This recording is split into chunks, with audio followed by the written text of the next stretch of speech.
ভগবানের স্থূল ও সূক্ষ্ম রূপের ধারণা তথা ক্রমমুক্তি ও সদ্যমুক্তির বর্ণনা।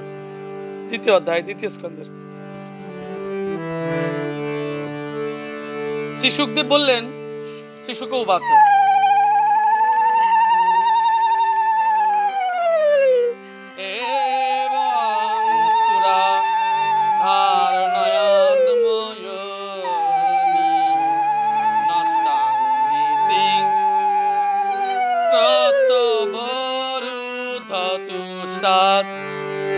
তথা সসজেদমোগা দৃষ্টি যথাপয়াৎ প্রাগ ব্যবসায় বুদ্ধি। শ্রী শুকদেব বললেন, প্রলয়াবসানে সৃষ্টির প্রারম্ভে স্থির বুদ্ধি কমলাসন ব্রহ্মা এই ধারণা বলেই ভগবান শ্রীহরিকে প্রসন্ন করলেন এবং তার কৃপায় অমোঘদর্শী হয়ে প্রলয়কালে যা নষ্ট হয়ে গিয়েছিল সেই সৃষ্টি বিষয়ক স্মৃতি ফিরে পেলেন। তাহলে আপনারা দেখুন, যদি স্মৃতি চলে যায়, হরিনাম স্মরণ মাত্র স্মৃতি ফিরে আসে। আপনারা জানুন, জন্ম জন্মান্তরে যাকে আমরা ভুলে গেছি, তাকে মনে রাখবার জন্য, তাকে ফিরে আসবার জন্য, তাকে পুনর্জাগরিত করবার জন্য তার স্মরণ মাত্রই আমরা ভগবানের কথা আবার পুনরায় মনে আসে। বস্তুত বিষয়টা আরেকটু ঘুরিয়ে বলি। বহু জায়গায় বলেছি, 84 লক্ষের হিসেব যদি করেন, অষ্টপাশ মুক্ত এবং নির্গুণত্ব প্রাপ্তি হওয়া, 8 4 যুক্ত আছে, 8 অষ্টপাশ মুক্ত হবেন, 4 নির্গুণ প্রাপ্ত হবেন, সগুণ থেকে নির্গুণে যাবেন। আবার 8 এবং 4কে যুক্ত করলে হয় 12, অর্থাৎ 12 মানে আপনি মহা সমাধি যুক্ত হবেন, অর্থাৎ ভগবান শ্রী রামের গুণে গুণান্বিত হবেন। এবার আপনি দেখুন, তাহলে এই জন্মে আপনি সেই জন্মের স্মৃতি ফিরে পাচ্ছেন, এই জন্মে আপনি তার কাছে ফিরে যাচ্ছেন। তার হরিস্মরণ মাত্রই প্রত্যেকটা মানুষ পাবন হয়, হরিস্মরণ মাত্রই প্রত্যেকটা মানুষ পরমাত্মিক স্বরূপ হয়, হরিস্মরণ মাত্রই প্রত্যেকটা মানুষ সমস্ত পাপ থেকে মুক্ত হয়, সাধু হয়, পাপী পাবন হয়, পুণ্যবান অতি পুণ্যবান হয়, ঋষি মহাঋষি হয়। এবার আপনি দেখুন, তাহলে তাকে যদি ভুলে যায়, বস্তুত পাগল হয়ে যায়। যারা ভগবানকে ভুলে গেছেন, সংসার বিষয়ে পাগল হয়েছেন, ঘর গৃহস্থী শুধু ছাড়া, এছাড়া আপনি আর কিছু ভাবতে পারলেন না, তাহলে কোন বিষয়ে পাগল হয়েছেন? সংসার বিষয়ে পাগল হয়েছেন। জীবনের শেষে আপনি আপনার চারিপাশ থেকে দেখুন, ঘর গৃহস্থী করেছেন, ঘর করেছেন, বাড়ি করেছেন, সবটাই করেছেন। জীবনের শেষে, হরে কৃষ্ণ, জীবনের শেষে আপনাকে নিঃসঙ্গ, একা, অসহায় অবস্থায় থাকতে হয়েছে। ছেলেমেয়েরও ডাকে, দেখবেন আপনি যখন বৃদ্ধ হয়ে যাচ্ছেন, আশপাশ থেকে খবর নিন যে ছেলেমেয়েরও আপনাদেরকে এমন ভাবে ডাকছে যে আপনি কথা বলতে পারছেন না। ওই স্নান করতে গেলে ডাকছে, খাবার খেতে গেলে ডাকছে, বাইরে একটু যাবেন ডাকছে, শুধু এক ডাকের উপর আছেন, পাছে আপনার ক্ষতি হয় এবং তাকে হাসপাতালে নিয়ে যেতে হয়, কষ্ট ভোগ করতে হয়। হাসপাতালে যাওয়ার প্রয়োজনটাই যেতে না পড়ে। ভগবানকে বলুন, তোমার নাম নিতে নিতে যেন আমার প্রাণবায়ুটা চলে যায়। ওই হাসপাতালে যাওয়া প্রভু এক কষ্টসাধ্য, দুঃসাধ্য। আমাকে তুমি নিবেদন করো ভগবানের কাছে, প্রভু ওই কষ্টটা তুমি অন্তত দিও না। প্রভু এই কথা তো বলতে পারি না, হাসপাতালে মরবো কি কোথায় মরবো। প্রার্থনা করতে তো আপত্তি নেই, ভগবানের কাছে প্রার্থনা করতে তো আপত্তি নেই। প্রার্থনাটা কিসে করব? পুরো জীবনটা তাকে সমর্পণ করলে, এই পুরো জীবনটা তার উদ্দেশ্যে সমর্পণ করেন। বস্তুত দেখুন, গৃহ সুখ চাইছেন, স্ত্রী সুখ চাইছেন, অর্থ সুখ চাইছেন, বৃত্ত সুখ চাইছেন, পারিবারিক সুখ চাইছেন, কোথা থেকে আসবে? আপনারা দেখুন, আপনাদের নামেই ধরুন রেশন কার্ড আছে, সরকার আপনাকে ওই কার্ডে অ্যালট করেছে, তাই আপনি সেটা পাচ্ছেন। এখন আপনি দেখুন,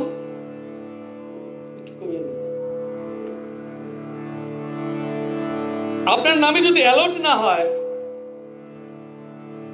তাহলে আপনি ওটা পাবেন কোথা থেকে? মানুষ জন্ম জন্মান্তরে অ্যালট করা থাকে,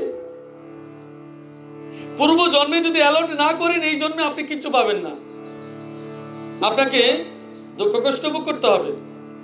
বহু মানুষ দেখুন রাস্তায় বিক্রি করে, আপনি কত টাকা দেন? মানিব্যাগটা খুলে সবচেয়ে কম যেটা সেটাই তো আমরা দেই নাকি, না বেশিটা দেই?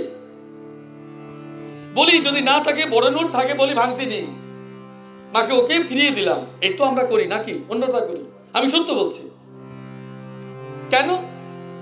সে কিন্তু বড় আশা করে এসেছিল আপনার কাছে, হয়তো এবার ভাগ্যটা পরিবর্তন হবে।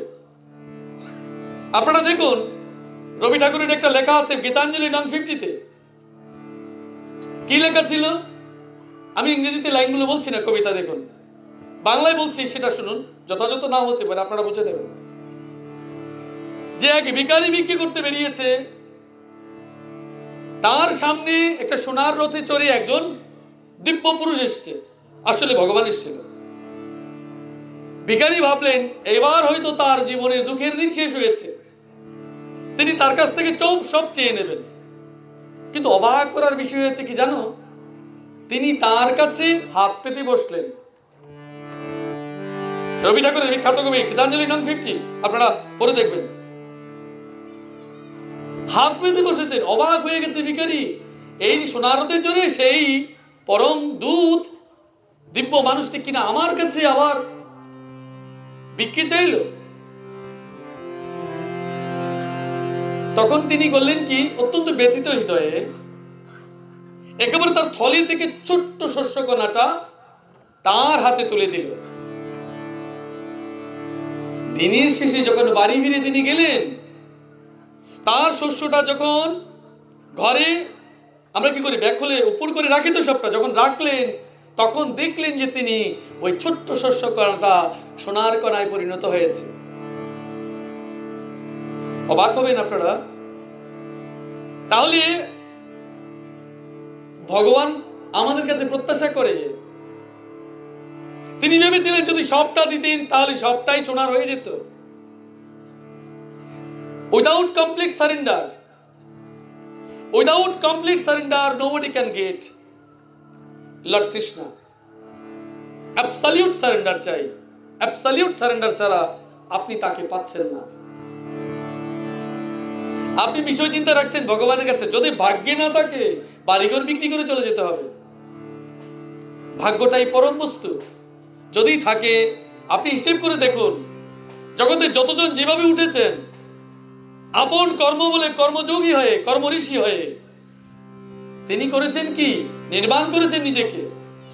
নিজেকে নির্মাণ না করলে, ঈশ্বরকে যদি না ডাকেন, তার কাছে যদি কিছু না দেন, তাহলে কিচ্ছু পাবেন না। তবে মনে রাখবেন, যা দেবেন চতুর্বর্গরূপে পাবেন। এই বাড়িটা আপনারা কিভাবে দেখেছেন জানি না, আমি যখন আরতি করতে গেছি আমার একটা অনুভব হয়েছে। জানুন, খুব পরিপূর্ণ বাড়ি, সুন্দর পরিকাঠামো যুক্ত বাড়ি, কিন্তু বহু জনকে সেবা দেওয়া হয়নি। আপনারা হয়তো জানেন না, যে বাড়িতে বসত করে প্রকৃতি সেখানে থাকেন, বাস্তু দেবতা সেখানে থাকেন, ভগবান শিব নিত্য বিরাজ করেন, তাহলে ওই তাদের সকলকেই সেবা দিতে হয়। কিভাবে? বৈষ্ণব সেবা রূপে, সাধু সেবা রূপে, ব্রাহ্মণ সেবা রূপে, অতিথি সেবা রূপে, কুকুর বেড়াল পশু পাখি ইত্যাদি রূপে। আপনারা হয়তো রাগ করবেন, কিন্তু অনেকাংশে দেয়া হয়নি।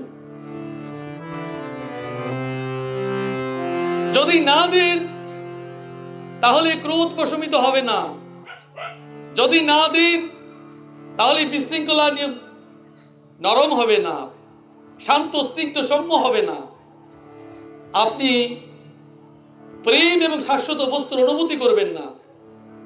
ওটা চাই নিবেদনে, যদি না দেন পাবেন কিসে? তবে এটাও বলছি, এই মাটিটা পুণ্যভূমি বলে আজকে হয়তো দেখুন আপনাদের বাড়িতেই ভাগবত চলে এসছে। মা তুমি জানো, কোটি কোটি জন্মের পুণ্য সঞ্চয় হলে তবে তার গৃহে ভাগবত আসে। তাহলে আপনাদের পুণ্য ছিল, সাময়িক হয়তো নিশ্চুপ ছিল, আছে বলেই আজ ভাগবত আসছে। এবং এই ভাগবতের সেবা আপনারা করুন। সেবা কিসে? যদি স্কুলে চাকরি করেন তাহলে ছেলে মেয়েদের পড়াবেন তো, যদি না পড়ান সেবা হবে। সেবার রকম ভেরি আলাদা। যে যেভাবে থাকে, যেই কর্মে যুক্ত থাকে, সেই কর্মের সেবাটাই বলে যাচ্ছে আপনার আপন আপন কর্মে যুক্ত থাকা। আর যেটা দিলে আপনাকে বিনিময় দেবে সেটাকে পরিষেবা। এখন দেখুন, ভগবানকে পরিষেবা নয়, ভগবানকে সেবা চাই, কিন্তু ভগবান যেটা দেবে সেটা আপনি দেখবেন না। আপনারা ভগবানের কাছে প্রার্থনা করুন সুস্থ শরীর, সুস্থ মন, বিকাশশীল পরিবার, বিকাশশীল মানুষ। ওটা যদি না হয় তাহলে সুখ এবং শান্তি কি করে হলো?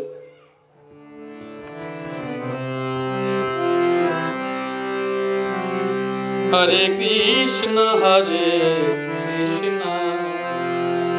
কৃষ্ণ কৃষ্ণ হরে হরে, হরে রাম রাম রাম হরে হরে।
মা খাবার পরিবেশন করো, দুটো ছোট খাবার বাইরে দিয়ে আসো। বাড়ির লোক কে আছে? দুটো সমা দুটো ছোট খাবার দিয়ে আসো বাইরে, ভালো জায়গায় দিয়ে। ফলে জগৎ সৃষ্টি বিষয়ে নিঃস্বাত্মিকা বুদ্ধি অব্যর্থ জ্ঞান সম্পন্ন হয়ে প্রলয়ের আগে এই জগৎ যেমন ছিল সেরকম সৃষ্টি করলেন। হরে কৃষ্ণ প্রভু বসেন না। বেদ সমূহ বর্ণন শৈলী এইরকম যে মানুষের বুদ্ধি স্বর্গ প্রভৃতি নিরর্থক নামের মোহে পড়ে সুখ প্রাপ্তির স্বপ্নে নিমগ্ন হয়ে সেদিকেই চালিত হয়, কিন্তু সেই মায়াময় লোক সময়ে সে কোথাও প্রকৃত সুখ লাভ করতে পারে না। এই জন্য বুদ্ধিমান সাধক নানাবিধ নামযুক্ত ভোগ্যবস্তুর ততটুকু ভোগ করাবেন শুধুমাত্র দেহধারের জন্য যতটুকু প্রয়োজন।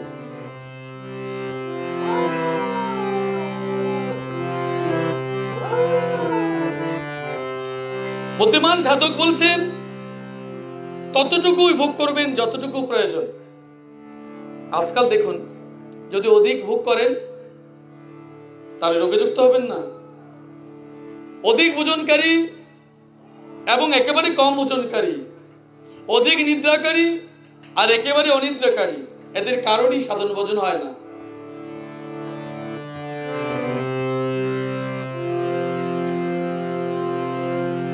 জগতের অসারতা সম্বন্ধে স্থির নিশ্চিত থাকবেন এবং ক্ষণমাত্রের জন্য অসাবধান হবেন না।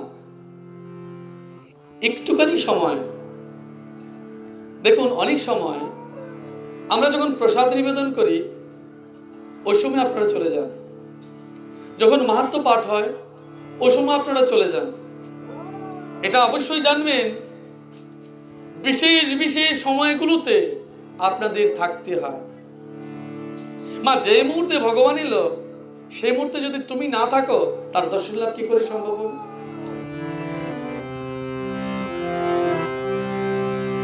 তাই সদা সর্বদা সতর্ক থাকতে হয়। কেন সতর্ক থাকবেন? আপনি কি জানেন কোন মুহূর্তে আপনি প্রাণবায়ু ত্যাগ করবেন? আপনি কি জানেন কোন মুহূর্তে আপনি প্রাণবায়ু ত্যাগ করবেন? জানেন না। কখন আপনার প্রাণ শক্তি চলে যাবে জানেন আপনি? জানেন না। তাহলে কাল কি করবেন বলে, ঠিক আছে আজকে থাক, ছেলে মেয়ে বড় হোক, তারপর না হয় একটু গুণ কীর্তন করা যাবে, একটা মন্দির টন্দির করে আস্তে ধীরে করবো, ছেলে মেয়েটা বিয়ে টিয়ে দেই, এখন অনেক কাজ বাকি আছে, এটা গুছিয়ে দিই। অনেকের ধারণা যে নাম নেবে, ঠিক আছে বারান্দাটা করি, ঠাকুরঘরটা নির্মাণ করেনি, তারপরে ঠাকুরের নাম কীর্তন করবো। ওর কোনোদিন নেওয়া হবে না, জেনে রাখো মা। কেন? কেন ঠাকুর ঘর কি তোমাকে আটকে রেখেছে? ঠাকুর ঘর কি তোমাকে আটকে রেখেছে? না মেয়ে বিয়ে তোমাকে আটকে রেখেছে, না ছেলে বিয়ে তোমাকে আটকে রেখেছে, না ছেলের পরীক্ষা মেয়ের পরীক্ষা তোমাকে আটকে রেখেছে। আসলে এটা বাহানা মাত্র। তুমি প্রস্তুত হওনি, তার মানে কলি তোমাকে ছাড়েনি। মানে কি? You have to prepare yourself. তুমি নিজে প্রস্তুত হওনি, মানে তোমাকে প্রস্তুত করায়নি, ভগবানের কৃপা তুমি লাভ করনি। সুখ সুখ বলে যতই কাঁদবে তুমি, সুখ কিন্তু তুমি পাবে না। সুখের জন্য দুঃখের উপর ভরসা করতে হয়। দুঃখের পাহাড় যদি অতিক্রম না করো তাহলে সুখের পাহাড় পাবে কি করে? সুখই মানুষের জীবনের ভয়ঙ্কর বস্তু। বলি সেটা কিরকম? যতদিন দুঃখে থাকবেন ততদিন ঈশ্বরকে মনে থাকবে। বলুন সুস্থ থাকতে, প্রার্থনা করুন ভগবান যেন সুস্থ রাখে। এই সুস্থ থাকাটাই মানব জীবনের যেন প্রার্থনা হয়, নিরোগ থাকাটাই যেন প্রার্থনা হয়। সুখ নয়, নিরোগ। নিরোগটাই প্রকৃত সুখ। টাকা আছে তোমার কিন্তু দেহের সুখ নেই, তাহলে তোমার সমস্ত সুখ। দেখো আজকাল যারা ডায়াবেটিসের রোগে ভোগে, সামনে কি আছে মা? মিষ্টির পোটলা আছে, মিষ্টির দোকানে অনেক আছে, ইচ্ছে করে না খেতে? খেতে তো করে, আমার তো খুব করে। এখন দেখো খেতে খুব ইচ্ছে করে, খেতে পাচ্ছ না কেন? কারণ তোমার ওভারডোজ হয়ে গেছে, খেয়ে ফেলেছো বেশি, নিয়ম করে করনি বলে এখন নিয়মের রোগে তোমাকে ধরেছে। নিয়ম করনি বলে নিয়মের রোগে তোমায় ধরেছে। শরীরের উপর অত্যাচার করেছো, হিসেব করে দেখো এই শরীরের উপর অত্যাচার কেন করেছো এখন তুমি হাড়ে হাড়ে টের পাও। বস্তুত এটা কোনো রোগ নয়। শৃঙ্খলার মধ্যে থাকলে, তোমার ব্যালেন্স করে চললেই তোমার এটার আরোগ্য লাভের সম্ভব হয়। নাকি অন্য কিছু বলেছি? আমি ডাক্তার নই, তবু আপনারা তো ভালো জানবেন। এটাকে তো রোগ বলেনি, বলেছে কিন্তু রোগের আকর। এটা থেকে তোমার যত সব হবে। মানুষের জীবনের বড় রোগ কোনটা জানো প্রভু? মানুষের জীবনে সবচেয়ে বড় রোগের ভিত্তি হচ্ছে মানুষের মন। আগে ওটাকে সুস্থ করা চাই, ওটাকে সুদৃঢ় করো, ওটাকে বিকাশশীল করো, তাহলেই তুমি জীবনটাকে সুন্দর করতে পারবে। আজকালকার ছেলেমেয়েরা তোমাদেরকে ভীষণ কষ্ট দেয়, ঠিক না? পড়াশোনা করে না, প্রতিদিন চিৎকার চেঁচামেচি সন্ধ্যাবেলা থেকে শুরু হয়ে যায়, সকালবেলাও চিৎকার, টানাটানি শুরু হয় তাদেরকে তোলবার জন্য বিছানা থেকে। হিসেব করে দেখুন আপনি কখন ঘুম থেকে উঠুন। ও যে লুকিয়ে লুকিয়ে খনি খাওয়া শিখেছে কোথার থেকে? প্রত্যেকবারই খোঁজ করুন পানের বাটা এই মোটা মোটা জর্দার প্যাকেট। আপনি খেয়েছেন, তাকে শিখিয়েছেন, সে বলল মা যেহেতু জর্দা বেশি করে খায় তাহলে আমি স্কুলে গিয়ে একটু খনি খাবো। সেও শিখেছে, ওই বাবার কাছ থেকে সিগারেট খাওয়া শিখেছে। বলে যে বাবা খায়নি কাকা খেয়েছে, প্রতিবেশীর কাকা খেয়েছে, মেসো খেয়েছে, তার কাছ থেকে শিখেছে। সে তার আকাশ থেকে টপকে শিখেনি, মাকে বকতে শিখেছে কোথা থেকে, বাবা বকেছে, তাই ছেলে মেয়েরও মাকে বকতে শিখেছে। এটা আমাদের জীবনে দুর্ভাগ্য। প্রত্যেক ছেলে মেয়েরাই মাকে বকতে জানে, কারণ মনে করে বাবা যেহেতু বকেছে আমিও তো বকতে পারি, অধিকার হয়ে গেছে তার। এইভাবে আমরাই আমাদের সন্তানদের বিনষ্ট সাধন করি। ক্ষমা করবেন, আমি সত্যটা বলেছি।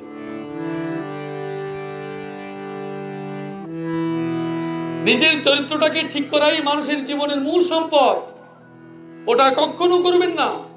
ওটা করলে আপনি আপনার অজান্তেই ছেলে মেয়েদের নষ্ট করে দিচ্ছেন। পিতা বেঁচে থাকে সন্তানের মাধ্যমে, মা বাবা বেঁচে থাকে সন্তানের মাধ্যমে, তো ওরাই তো আপনাদের রিফ্লেক্টর, আপনাদের প্রতিচ্ছবি। তা আপনি যেমন হবেন ছেলেমেয়েরা তেমন হবে না। তাই সাধু সাবধান, আপনি যেমন করছেন আপনার শরীরে রক্ত, আপনার জিন, আপনার গুণই তো ইমপ্লিমেন্ট হচ্ছে আপনার ছেলে মেয়েদের মধ্যে। প্রতিহিংসা চরিতার্থ করবেন না। আমি দেখেছি মা, আপনারা রাগ করবেন না, শাশুড়ি মা নারকেলের তেল চেয়েছে এক বাড়িতে, বৌমা গিয়ে আলমারিতে গডরেজে লক আপ করে রেখেছে। ওটা যদি করেন তাহলে আপনি ওই একদিন জীবনের শেষে তেল ছাড়া মরবেন। লিখে নেবেন, আমি বলবো আপনাদেরকে, এটা অভিশাপ হবে। ওটা করবেন না। মা জানো, সেবা দাও, এই সেবাই ভাগবত শিক্ষা, এই সেবাটাই গীতার শিক্ষা। প্রতিহিংসা করেছো, বাচ্চারাই প্রতিহিংসা শিখবে। যেটা তুমি করছো সেটা তোমার জীবনে অভিসম্পাত হয়ে ফিরে আসবে। তাই যতটা পারো উদার হও, উজাড় করে দাও, তাহলে ভগবানও তোমায় উজাড় করে দেবে। আপনি ভাবছেন যে আমি যদি মানুষকে সেবা দিই তাহলে আমি দারিদ্রতায় কষ্ট পাবো? কখনো না। মনে রাখবেন, জীবনের সবচেয়ে বড় সুখ দিয়ে, পেয়ে নয়। পেলে তো ঋণ বাড়ে, দিয়ে সুখ। এই যে মানুষকে আজকে এতগুলো মানুষের সেবা দিচ্ছেন আপনারা, বৈষ্ণব সেবার নাম দিয়ে হন, সাধু সেবার নাম দিয়ে হন, ভাগবত সেবার নাম দিয়ে হন, মা জানো অন্ন সেবার মতো বড় সেবা কিচ্ছু নেই। অন্নদান এক বৃহৎ দান। অন্নদানে সৌভাগ্য হয়, সমৃদ্ধি বাড়ে। মানুষের সেবাই আসল কল্যাণ। যদি মানুষের কল্যাণের জন্য তুমি না থাকো তাহলে তোমার, দেখবে বহু মানুষ আছে, কেউ মারা গেলে পাড়ার মধ্যে দেখবে, কেউ যাক না যাক কিছু কিছু ছেলে আছে, সে শুনলেই দৌড়ে যাবে। তাদের জীবন দেখো হিসেব করে, কোথাও কোনো অংশে খারাপ যাবে না। জীবনে তাদের একটা বড় স্যাটিসফ্যাকশন থাকে, আমি মানুষের জন্য করলাম। সেই মৃত্যুটাকে কাছে থেকে উপলব্ধি করছে। এটাই মা ভাগবত। মানুষের সেবাই ভাগবত সেবা। ভাগবত ধর্মই মনুষ্য ধর্ম, এটাই বৈষ্ণব ধর্ম।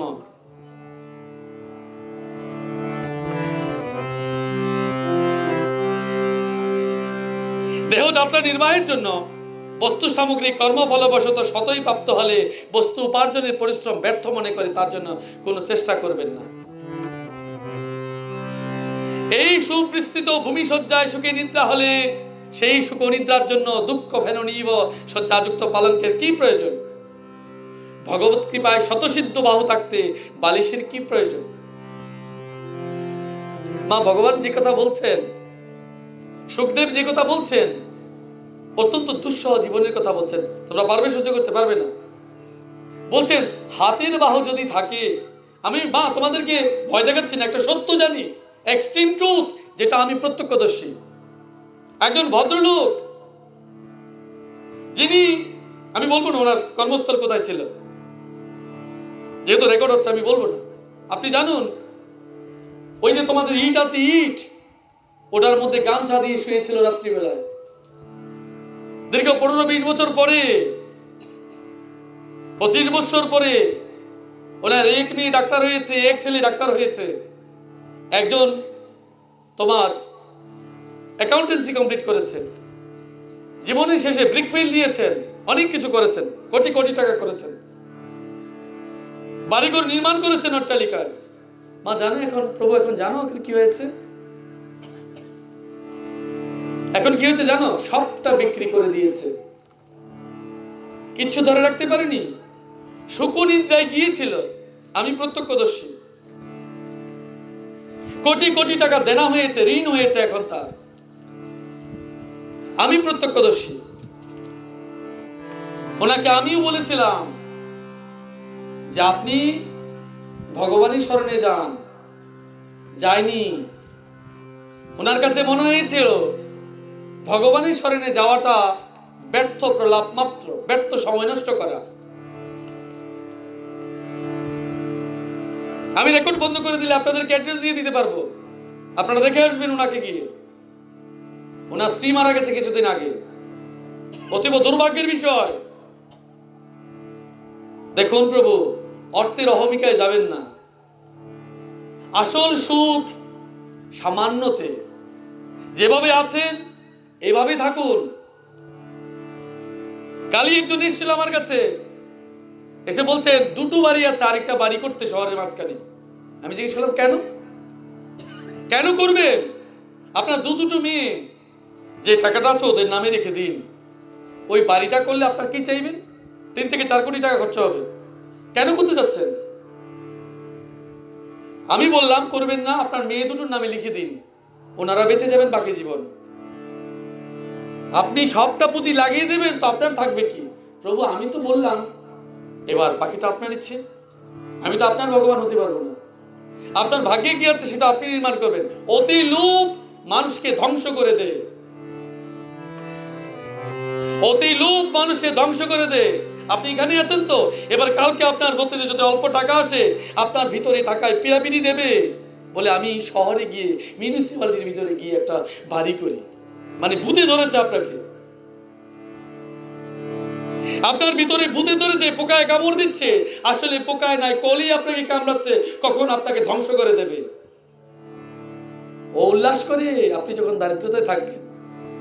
মঙ্গল শনি গ্রহরা নিত্য উল্লাস করে, আমি তাকে কষ্ট দিতে পারছি। চরিত্রহীনকে মঙ্গল খুব উল্লাস করে, আমি তাকে চরিত্রহীন করেছি।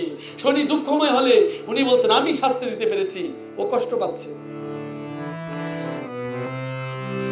জানুন এরা কেউই আপনার কিচ্ছু করতে পারবে না যখন ভগবান কৃষ্ণের শরণাপন্ন হবেন। এই যে অনেকেই শনি মঙ্গল গ্রহের জন্য পাথর দিন, আমি বলছি শুধু একটা তুলসীর মালা দিন, কিছু লাগবে না। যদি তাও কিনতে কষ্ট হয় হরির নাম করুন, গীতা পড়ুন। ওটারও যদি পয়সা না থাকে গীতা পড়ুন। আমি বললাম আপনাকে একটা তুলসীর মালা যদি দিন, আপনাকে কোনো গ্রহের দোষ আপনাকে আটকাতে পারবে না। কি করে আটকাবে? তুলসীর গুণটাই এমন যে 5টা তুলসী গাছ যে বাড়িতে আছে বৃন্দাবন নাম সেখানে হয়।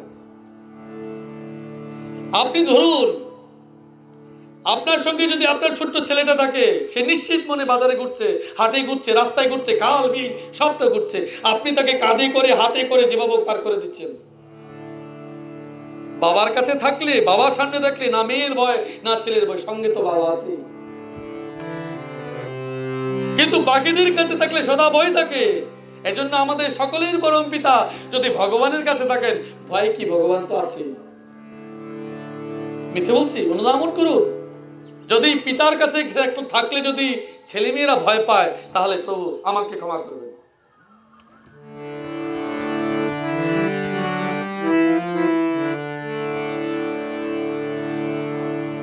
হস্তাঞ্জলি থাকতে বহুবিধ ভোজন পাত্রের আবশ্যকতা কি?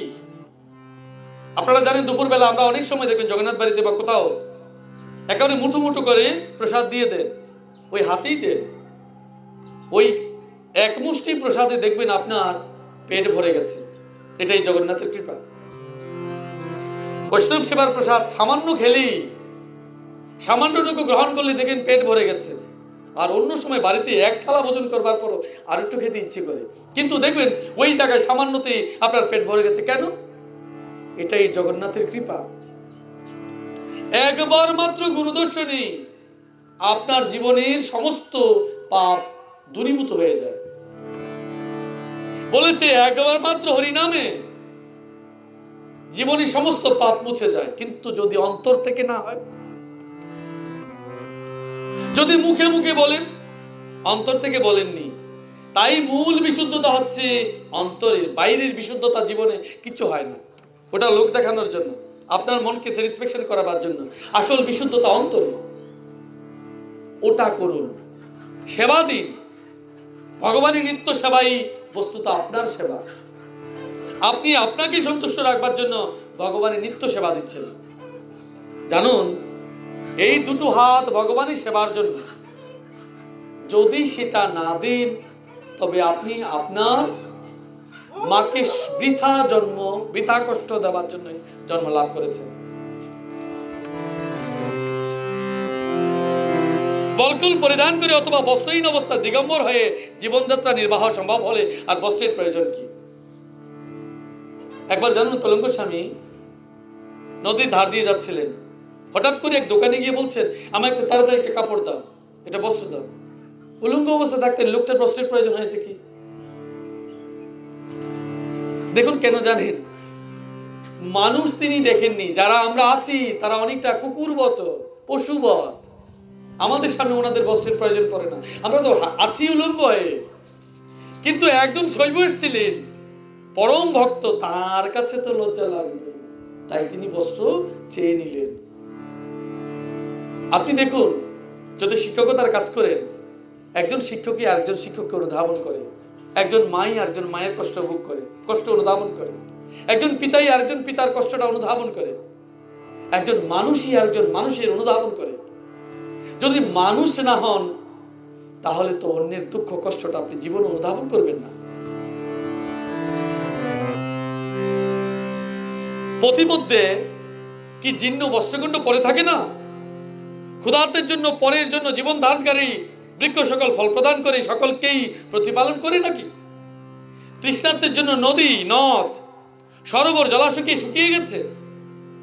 আপনি হিসাব করে দেখুন, একাদশী তিথি যখন আপনারা পালন করেন, অন্যদিন আপনারা বলেন যে উপোস থাকতে পারবো না, কিন্তু যেদিন একাদশী করেন সেদিন ফলমূল খেয়ে কি করে টিকে থাকেন, কি করে সুস্থ থাকেন, ভালো থাকেন? বরং মনে একটা বড় স্যাটিসফ্যাকশন থাকে, খুশি থাকে যে আজকে আমি একাদশী করেছি। বহু জন, আমার কাছে অবাক লাগে জানেন, বহু মানুষ বলে আমি এক বেলাও নিরামিষ খেতে পারি না, আমার পেট ফুলে যায়। আমি অবাক হই, ওরা বাবা মা মরে গেলে বা মারা গেলে যেটা, তারপরে কি তারা আমিষ খায়? মানে দিনে লোক দেখায়, রাত্রে কি মাছ মাংস খায় তারা নাকি প্রভু? ওই দিন ওই সময় তাদের পেট ফুলে না? দেখুন, মানুষের জীবনে সবচেয়ে বড় কি অভ্যাস। আপনারা ছেলে মেয়েদেরকে যেভাবে পোল্ট্রির ডিম আর পোল্ট্রির মুরগি খাওয়াতে শুরু করেছেন, ওই একটা দিন পোল্ট্রির মাথা হয়ে যাবে। তাই আপনাদের প্রতি এখন ছেলেমেয়েরা দেখবেন ভালো করে প্রণামটাও করে না, প্রণাম করতেও জানে না। আপনি করুন, আপনারা করান, তারপর তারা করবে, শিখবে। তারা ভালো করে আচার ব্যবহার করে না। আমি জয়নগরে একটা জায়গায় একটা প্রোগ্রাম করছিলাম, একটা ছেলে ফিল্ম মেকিং ওই ট্রেনিং নিচ্ছে মুম্বাইতে। গীতা পাঠ শুনবার পর, অর্ধেক শুনবার পরে বলছে টোটাল ফালতু।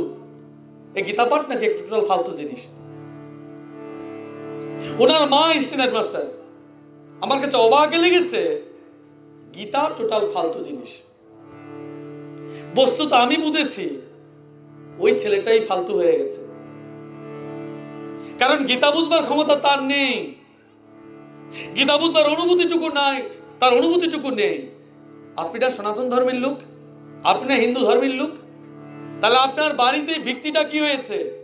তাকে এমন জায়গায় পৌঁছে দিয়েছেন, সে তার ধর্মগ্রন্থকে ফালতু বলছে।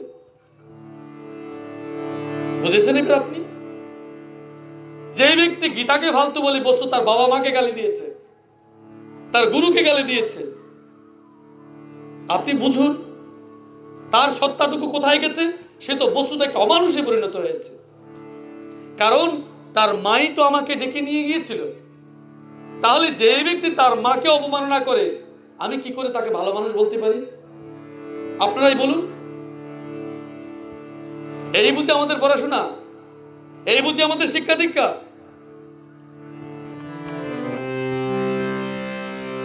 বাসস্থানের জন্য পর্বত গিয়া কি রুদ্ধ হয়ে গেছে? আরে ভাই, ভক্তবৎসল সর্বান্তর্যামী ভগবান শ্রীহরি কি শরণাগতকে রক্ষা করবেন না? দেখুন, আপনারা যদি সত্যি ভগবানের আশ্রয় নেন, আপনারা অনেকেই দেখবেন বাড়িঘর করেছেন 2-3 তালা করে, মেয়ে বিয়ে দিয়েছেন এমন এক জায়গায় সারা জীবন আপনার মনের দুঃখের কারণ হয়েছে। আর মাটির ঘরে থেকে, বেড়ার ঘরে থেকে যাকে চিরকাল অবহেলা করেছেন, দেখুন গিয়ে এমন জায়গায় মেয়ে বিয়ে দিয়েছে, এবার আপনার ঈর্ষা হচ্ছে। বহু মেয়ের জামাই তো শাশুড়িকে মাও বলে না, মা কষ্ট পাবে না, ভাগবত পাঠে বলছি বলে। কষ্ট পাবে না, ভাগবত পাঠে বলছি বলে। আচার শিক্ষা যদি না হয়, তাহলে ভাগবত শিক্ষা খাক করবে তুমি? ভাগবত শিক্ষায় মানে সমাজ শিক্ষার জন্য চাই, সমাজ গঠনের জন্য চাই, আত্মগঠনের জন্য চাই। মানুষ যদি না হলে তাহলে সমাজ গঠন হবে কি করে? আগে মানুষ হওয়া চাই, নিজে মানুষ হয়ে যান, পরিবারকে মানুষ করে নিন, তাহলে আপনার দেখা দেখি সমাজ জীবন হবে। আপনারা আমাকে প্রথম পেয়েছেন? পাননি। একবারই তো এসেছি বলে আপনারা শুনেছেন, তারপর ডেকেছেন। বারবার আসতে হচ্ছে কেন? ভালো মানুষ আপনাদের ভিতরে পিপাসা জেগেছে। এটাই হচ্ছে মনুষ্যত্ব বোধ, এটাই হচ্ছে ভগবানের কৃপা। ভগবান আপনাদেরকে প্রেম এবং ভক্তির নৌকাতে ভাসিয়ে নিয়েছে বলে আজ আপনার বাড়ি পর্যন্ত আমি আসতে পেরেছি। না হলে আমি কি করে আসবো বলুন? ভগবান কৃপা করেছে বলেই তো আমি এখানে আসতে পেরেছি, না হলে আমি কি করে আসবো? এইভাবে বৈরাগ্যযুক্ত চিত্তে আপনারা যাদেরকে, বৈষ্ণবদেরকে যাদেরকে বৈরাগী বলেন, বৈরাগী কিন্তু আপনিও।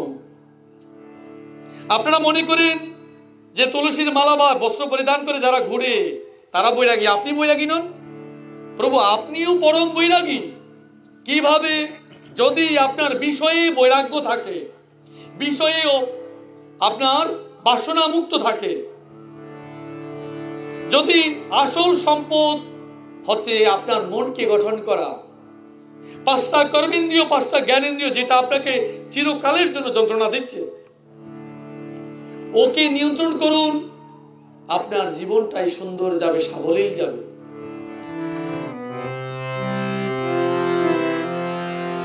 এইভাবে বৈরাগ্যযুক্ত হয় চিত্তে, যে নিজ অন্তরে নিত্য বিরাজমান শতসিদ্ধ আত্মস্বরূপ পরম প্রিয়তম পরম সত্য অনন্ত ভগবানকে সপ্রেমে সানন্দে একনিষ্ঠ ভাবে ভজনা করবে, কারণ তার ভজনা দ্বারা জন্ম মৃত্যু চক্র থেকে মুক্তি হয়। তাহলে দেখুন, আপনি কোন ঠাকুরের গুরুদেবের আশ্রয় আমি জিজ্ঞেস করিনি, আমি আপনাকে জিজ্ঞেস করিনি আপনি কোন ঠাকুরের, যেই ঠাকুরের হোক না কেন তাতে আমার কোনো আপত্তি নেই, কারণ সর্বাবস্থাতে আপনি শ্রীচরণেই যাবেন। যেইভাবে যাক না কেন সর্বাবস্থাতে তাঁর চরণে যাওয়াই মানুষের মূল লক্ষ্য। মূল লক্ষ্য থেকে যদি সরে যান তাহলে তো মুশকিল হয়ে গেল। আপনারা ভাববেন না যে যাদেরকে আপনারা সাধু বলেন প্রকৃতপক্ষে তারা সাধু, আপনারা অসাধু। না না, ওইরকম নয়। আপনারা মূল সাধু। বলে কি করে? যারা আপনাদেরকে ঘৃণা করে। মনে রাখবেন, এই আমাদের দেশে নয়, শুধু সারা পৃথিবী খোঁজ করে দেখুন, যারা আপনাদেরকে ঘৃণা করে তাদের প্রতিষ্ঠানগুলো আপনাদের টাকায় চলে। ওই যে কীর্তন হচ্ছে, গেলে আপনাকে হয়তো একটু ভোগ দেবে না, আপনার প্রসাদ পেতে কষ্ট হবে, কমিটির ধমক খেতে হবে, কিন্তু টাকাটা আপনি দিয়েছিলেন, আপনাদের টাকা দিয়েছেন বলেই আজ উৎসব হচ্ছে, প্রতিষ্ঠান চলে। কিন্তু আপনারা মন্দিরে গিয়ে দেখবেন, পরীক্ষা করে দেখবেন, আপনি যদি প্রচেষ্টা করেন বহু কষ্ট হবে হয়তো একটু প্রসাদ পেতে। এক কাজ করুন, আমার কথাটা মিথ্যে না সত্য প্রমাণ করুন। আপনি বেনামে আপনার নাম না লিখে একটা মন্দিরে টাকা দিন, দুদিন পরে আপনি যান, বলে প্রভু একটু প্রসাদ চাই, আপনাকে প্রসাদ দেয় কিনা আপনি দেখবেন। অনাহতের মতো, এক আগন্তুকের মতো আপনাকে কষ্ট পেতে হবে। আমার অভিজ্ঞতা আছে প্রভু। কিন্তু এটাই সত্য, যাদেরকে জগতের সংসারে সমস্ত মানুষ যাদেরকে ঘৃণা করা হয় তাদের টাকায় কিন্তু এই প্রতিষ্ঠানগুলো চলে। তারা যদি এই নিরীহ সাধারণ মানুষের প্রতি একটু সাত্ত্বিক ব্যবহার করত, তাহলে আমাদের দেশ আরো অনেক অগ্রসর হয়ে যেত, মানুষ অনেক ধর্মপ্রাণ হয়ে যেত। আমি বলি না সকলে করে না, করে, অনেকেই করে, আমি কথা বলবো না যে করে না, কিন্তু আপনারা পরীক্ষার মালিক। আমার সব কথা আপনারা পরীক্ষা করবেন, আমি পরীক্ষা করব কেন?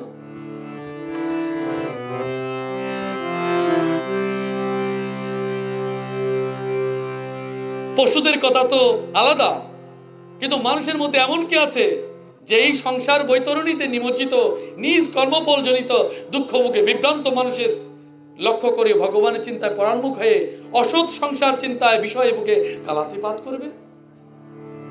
অসৎ মানে কি জানেন? অনিত্য, যেটা চিরস্থায়ী নয়।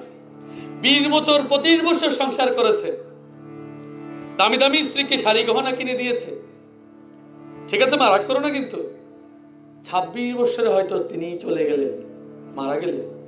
27 বছরে বা 28 বছরে পুনরায় বিবাহ করতে হয়েছে। হয়েছে না? হয়েছে না? ভালোবাসাটা কোথায় গেল? সিন্ধুকে রেখে দিয়েছ? কেউ কারোর জন্য অপেক্ষা করবে না, এটাই পরম সত্য। একমাত্র ভগবান ভিন্ন, তোমার জন্য কেউ প্রতীক্ষা করবে না। বাবা মা যাকে তুমি পেয়েছ, এরকম অসংখ্য বাবা মা পেয়েছ, তাই প্রত্যেক জন্মের বাবা মা, ইউ হ্যাভ টু রেসপন্সিবল। তুমি শুধু ডিউটিটা সাধন করো, তুমি শুধু কর্তব্য সাধন করো। প্রত্যেক জন্মে বাবা মা আছে, তাদের কথা মনে আছে?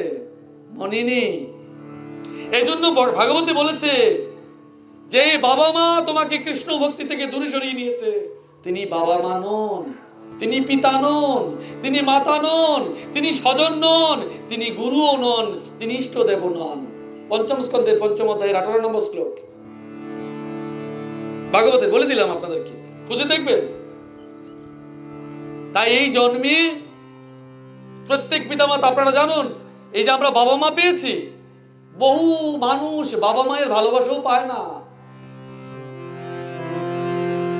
কারণ জানেন, এটা প্রারব্ধ, পূর্ব জন্ম থেকে আপনি নিয়ে আসেননি।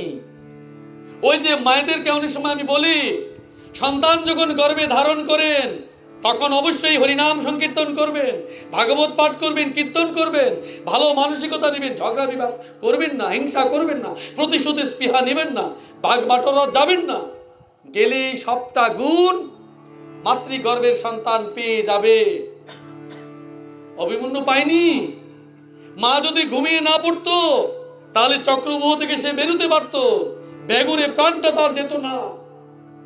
এই সমাজ সংসারে আমাদের মতো সন্তানরা যারা কষ্ট পায়, মায়েদের কারণে পায়, পরিবারের কারণে পায়। ওই মা বাবা, শাশুড়ি, মাতা পিতা, স্বামী, তারা যদি সেই সন্তানকে উপযুক্ত পরিবেশ দিত, তাহলে ওই অভিমন্যুর মতো বেঘরে প্রাণ যেত না, আর আপনারও নালিশটা আসতো না। ওনারাই প্রতিহিংসা শিখান, প্রতিশোধ করান। তাই প্রভু মনে রাখবেন, মাতৃগর্ভের সন্তান সেই আত্মাটাই আসবে যেই পরিবেশ আপনি তৈরি করবেন। আমি এমনি এমনি বলছি না মা, উপনিষদ ঘেটে দেখো। প্রভু অতটুকু। হরে কৃষ্ণ। এবার মাহাত্ম্য বলি, দেখুন।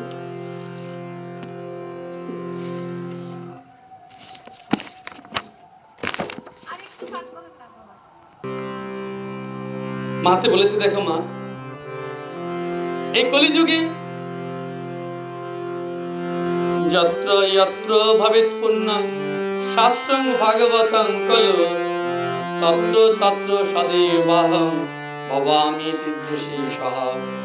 এই কলিযুগে যেখানে যেখানে ভাগবত শাস্ত্র, পবিত্র ভাগবত শাস্ত্র রক্ষিত থাকে, দেবতাদের সাথে নিয়ে আমি সর্বদাই সেখানে উপস্থিত থাকি।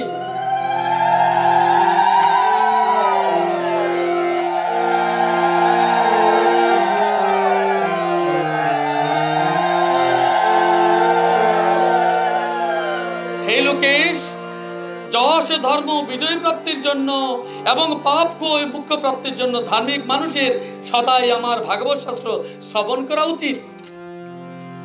এই পাবন শ্রীমৎ ভাগবত পুরাণ আয়ু, আরোগ্য, পাপ ক্ষয় ও পুষ্টিদাতা। এই শাস্ত্র পাঠ অথবা শ্রবণে মানুষের সকল রকম পাপ থেকে মুক্ত হয়। হে লোকেশ, এই পরম উত্তম ভাগবত যে শ্রবণ না করে আর শুনলে যে আনন্দিত হয় না, যমরাজই তাদের প্রভু, তারা সর্বদাই যমরাজের বসে থাকে। আমি এই কথা সত্য করে বলছি, যারা ভাগবত পাঠ করে আনন্দিত হন না, শুনে আনন্দিত হন না, তৃপ্ত হন না, তাদের প্রভু যম। হে পুত্র, ভগবান একথা ব্রহ্মাকে স্বয়ং বলছেন, যে মানুষ সদাই বিশেষ করে একাদশী তিথিতে ভাগবত শুনতে না যায়, তার মতো পাপী আর কেউ নেই। যে আমার এই ভাগবত কথা পাঠ করে, যে সদাই ভাগবত কথা শ্রবণ করে, আর আমার এই কথা শুনে যে হার্দিক প্রীতি লাভ করে, তাকে আমি কখনো ত্যাগ করি না। হে পুত্র, যে ব্যক্তি পরম পুণ্যময় শ্রীমৎ ভাগবত শাস্ত্র দেখে নিজের আসন থেকে উঠে না দাঁড়ায়, তার 1 বছরে অর্জিত ধর্মকর্মের সমস্ত পুণ্যই নষ্ট হয়ে যায়। এজন্য ভাগবত আনবার সময় দাঁড়িয়ে প্রণাম করতে হয়। যেই ব্যক্তি শ্রীমৎ ভাগবতকে দর্শন করে দাঁড়িয়ে তাকে প্রণাম করে, তাকে আমি ধন, স্ত্রী, পুত্র আর আমার ভক্তি প্রদান করি। হরে কৃষ্ণ।